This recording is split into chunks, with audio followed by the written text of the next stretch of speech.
E aí, pessoal, beleza? Vamos aqui para a correção dos exercícios do Que Mágico sobre classicismo e humanismo.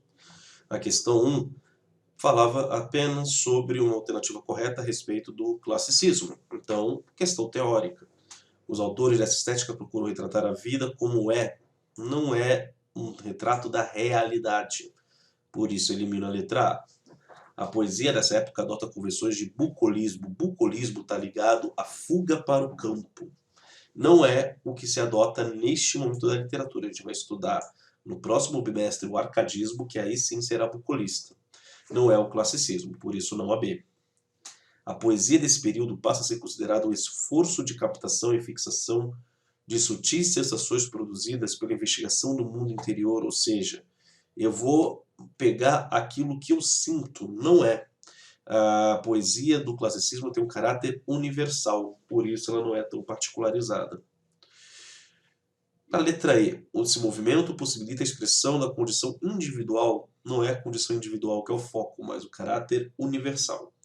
A letra D, que é a correta. Os poetas pertencentes a esse período perseguiam uma expressão equilibrada, sóbria, capaz de transmitir o domínio que a razão exercia sobre a emoção individual, ou seja, a razão sobrepõe a emoção.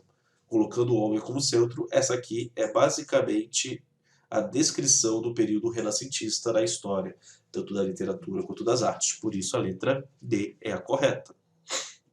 Pegando o próximo exercício, tem aqui, ao comparar os dois trechos citados, percebe-se. Então vamos para os trechos. Trecho 1 aqui destacado. As armas dos barões assinalados, que na ocidental praia lusitana, ou seja, a praia de Portugal, por mares nunca antes navegados, o Oceano Atlântico, passaram além da Tabropana, que hoje é o Cabo da Boa Esperança, lá no sul da África do Sul, em perigos e guerras esforçadas. Ou seja, para eles, aquele contorno da costa africana foi como se fosse um perigo de guerra. Ou seja, se quem vence uma guerra acaba sendo um herói. É um ato de heroísmo assinalado aí. Trecho 2. No mar, tanta tormenta e tanto dano, ou seja, tive muitos percalços, tive muitas dificuldades. Tantas vezes a morte é percebida, muitas vezes a morte estava próxima da gente. Na terra, tanta guerra, tanto engano, tanta necessidade aborrecida, ou seja, essa travessia aí foi de guerras, de tormentas, de dificuldades.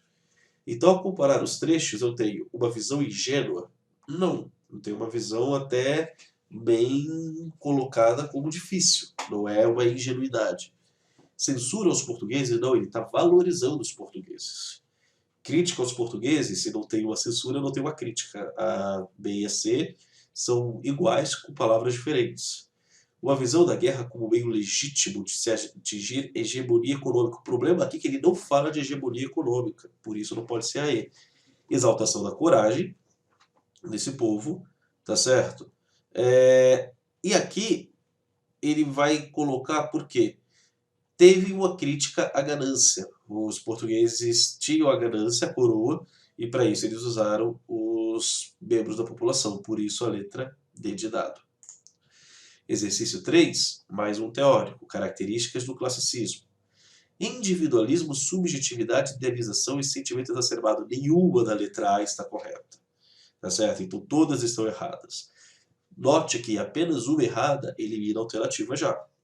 Contraste entre grotesco, ou seja, o feio e o sublime. Sempre essa questão de grotesco e sublime eu gosto de lembrar do filme da Bela e da Fera, e da história também. Eu não tenho o contraste do grotesco e sublime, eu tenho a valorização do classicismo do sublime. Nós vamos estudar no final do ano uma escola literária chamada Romantismo, que aí sim vai, em alguns momentos, valorizar o feio. Como já tem o erro aqui, não pode ser a B. Egocentrismo, ou seja, egocentrismo é uma palavra bonitinha para dizer individualismo. Não pode ser a C. Retomada da mitologia pagã. O que é pagão é aquilo que não é cristão. E a mitologia pagã é a mitologia grega e romana, que eles não eram cristãos porque não tinha ainda a figura de Cristo sendo colocada. Pureza das formas, ou seja, as formas são perfeitas, puras, e a perfeição estética. A letra D faz sentido. Observação da realidade não é o principal foco, mas aqui está pior ainda, a valorização do eu. Eu tenho a valorização do universal, não do eu, por isso não pode ser a 3, tá certo? Então, a letra D é a que melhor caracteriza as características do classicismo.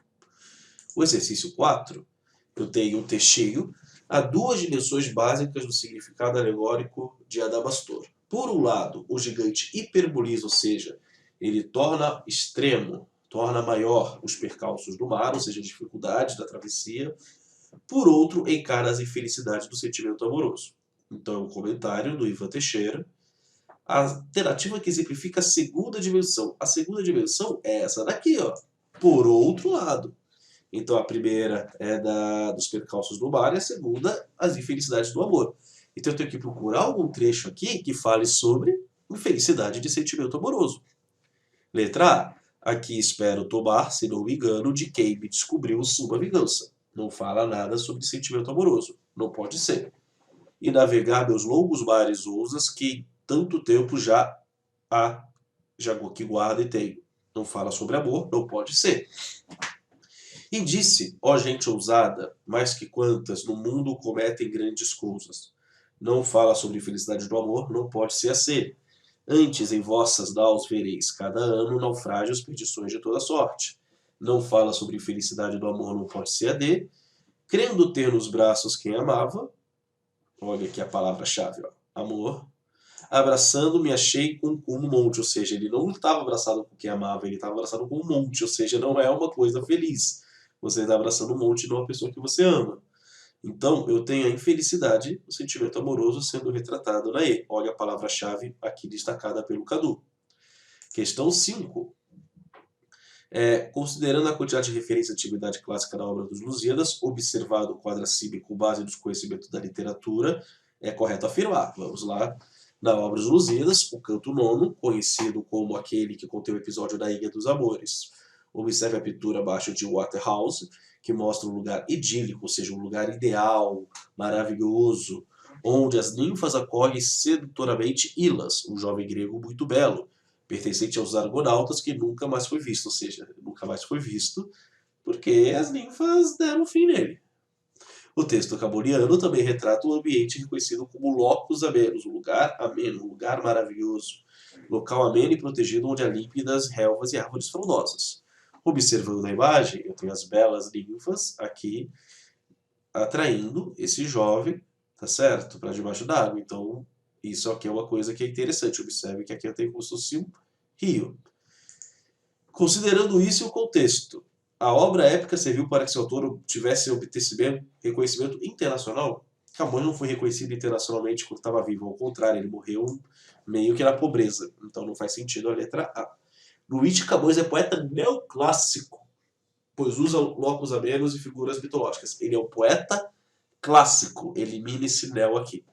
Isso aqui já elimina a letra B. A obra de Camões traz em si o conflito entre conhecimento clássico e influência da igreja. A influência da igreja é bem pequena no Camões, tá certo? Por isso não pode ser a letra C. A presença da mitologia grega auxiliar o Vasco da Gama, ou seja, o navegador português, é uma licença poética, ou seja, não teve realmente os deuses, as ninfas ajudando o Vasco da Gama. Mas como é uma história, uma narrativa, tá certo? Uma história ficcional, eu tenho uma licença poética que até faz sentido. Vamos ver aí. Camões usa na tradição épica contrapondo seus mandamentos da igreja. Ele não usa contrapondo-se, até porque a tradição épica veio antes da igreja, então ela não se contrapõe, ela não considera os conceitos cristãos, basicamente, ali colocados. Então não tem como eu contrapor uma coisa que não existia na época. Então a tradição épica, que é lá Grécia e Roma, não tinha como contrapor a tradição cristã, porque a tradição cristã não existia. Por isso aí não faz sentido. Beleza? Exercício 6. Com base nos conhecimentos sobre os Lusíadas, a falta de perspectiva crítica no relato do Vasco da Gama ao rei Melinde, ou seja, olha aqui, ele está afirmando falta de perspectiva crítica. Pode ser explicada pelo fato que poderia ler o texto, mas eu sei que eu tenho um ideal sendo colocado, eu tenho uma valorização do povo. E aqui no enunciado eu já tenho falta de perspectiva. O texto, neste caso, ele se torna secundário, ele não é necessário realmente para a resposta dessa questão. Vasco da Gama critica a expansão ultramarina? Não, ele não faz uma leitura crítica, então não posso falar que ele critica. Ah, está errada. Quem fala no poema precisa dos favores de El Rei Dom João VI. Se eu for ler lá, Não faz o mínimo sentido. Até porque não há uma referência a Dom João VI. É só vocês verem aqui. Vasco da Gama precisa convencer o rei Melim de ir a Portugal. Vamos ler o texto, mas isso não vai estar lá. Das gentes populares, uns aprovam a guerra com o que a pátria se sustinha. Uns as armas a limpam e renovam, que a ferrugem da paz gastadas tinha. Capacetes estofam, peitos provam, arma-se cada um como convinha. Outros fazem vestidos de mil cores, com letras e tensões de seus amores. Ele está falando das pessoas que estão se armando para ir para a guerra.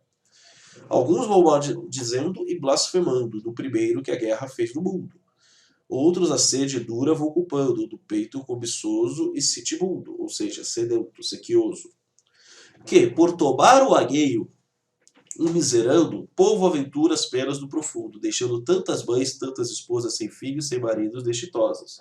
Aqui eu tenho a consequência, que é o quê? A morte das pessoas que vão para a guerra. Na guerra, uma coisa que existe é a morte de muita gente, dos dois lados, inclusive dos portugueses. Então ele não está convencendo a ir a Portugal. O eu lírico mostra-se favorável ao comércio com as Américas, ou seja, com o Brasil. O Brasil não é citado. O eu lírico constrói uma visão heróica dos feitos, ou seja, há um heroísmo dos feitos portugueses. Tanto que esses filhos aqui, esses maridos que morreram, eles vão se tornar heróis para a coroa portuguesa. Por isso a letra E. Exercício 7 é uma questão bem interessante. Parece que ela não é de literatura. Ela envolve um conceito intertextual. Mas eu poderia entender apenas pela literatura. E isso é importante. Eu estou falando de todo o período do Renascimento. A base da grande síntese newtoniana foi, de certa forma, preparada pelo humanismo renascentista, que, vamos ver qual é a base newtoniana. A grande síntese da ciência moderna, estabelecendo as leis da física por movimento, por meio de equações matemáticas e respondendo a todas as questões surgidas com a cosmologia de Copérnico, foi obra de Isaac Newton. Com ela, a física adquiriu um caráter de previsibilidade capaz de impressionar o homem moderno. A evolução do pensamento científico, iniciada por Galileu e Descartes, em direção à concepção de uma natureza descrita por leis matemáticas, chegava assim ao seu grande desabrochar. Então aqui eu tenho um texto falando sobre a evolução do pensamento, o pensamento científico do Renascimento. Esse pensamento científico se dá por base o quê? Por meio de uma concepção, tá certo? Que está aqui, baseada por leis da matemática. A matemática é uma ciência que se valoriza pela razão. O que acontece com o Renascimento? É um período histórico, artístico, literário, que se valoriza pela razão. Então, apesar de não ser um texto de literatura, trabalha com ideias do Renascimento. Vamos lá. Restringe o entendimento da natureza, tornando o objeto de investigação somente da física? Não. Não foi só da física. Não faz o mínimo sentido. Mantém o quadro geral de conhecimentos teológicos, ou seja, os conhecimentos ligados a Deus, como na Idade Média? Não. O homem passa a ser o centro da Terra. Estabelece uma perspectiva dualista entre realidade fundamentada. Ele não coloca uma perspectiva dualista, ele coloca a busca pela verdade científica, a busca pela verdade daquilo que o homem enxerga. Recupera teorias da antiguidade para explicar a natureza. Com ênfase numa perspectiva mitológica, não, eu tenho uma perspectiva científica. Tanto que a física, vocês estudam aí as leis de Newton até hoje, a partir de ciência. Resgata o racionalismo da antiguidade valorizando o homem no debate, ou seja, aquilo que o homem observa é valorizado. Por isso a letra C. Isso aqui eu não precisava nem ler o texto e nem ter um conhecimento tão grande de física, apenas conhecer a ideia do humanismo renascentista. Então, é uma questão interdisciplinar. Cuidado que isso cai bastante nos vestibulares, vocês podem ver aqui que é a prova da Unesp. A cidade alternativa é incorreta sobre o humanismo português.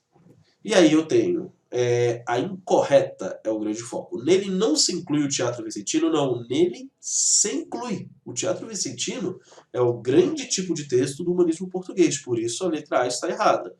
Fernão Lopes foi um grande nome da historiografia, foi um período de transição do medieval para o clássico e houve a produção do Cancioneiro Geral. O teatro vicentino está incluído.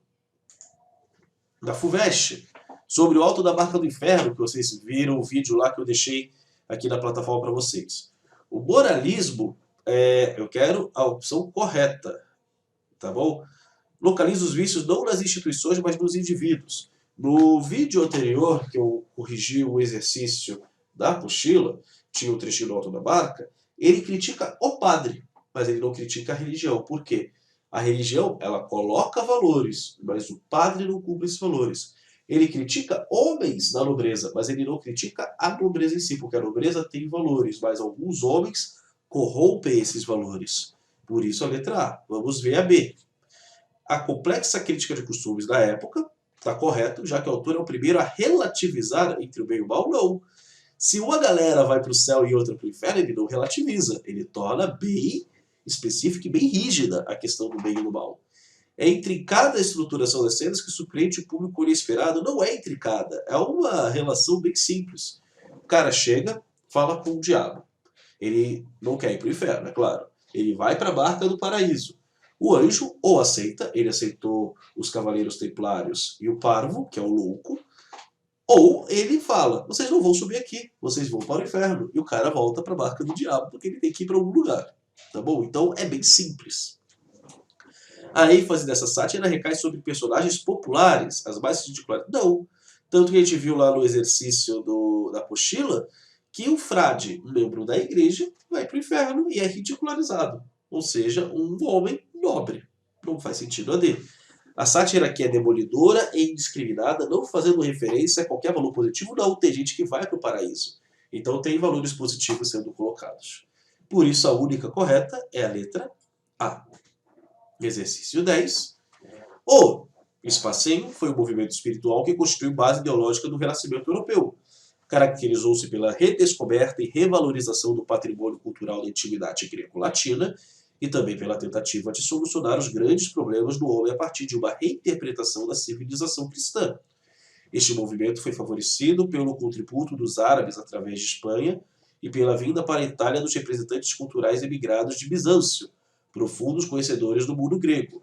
A revitalização do mundo clássico ganhou corpo com uma atitude filosófico-científica a partir do tratamento esmerado, ou seja, cuidadoso, das fontes literárias, seguido de uma imitação seletiva e crítica dos clássicos.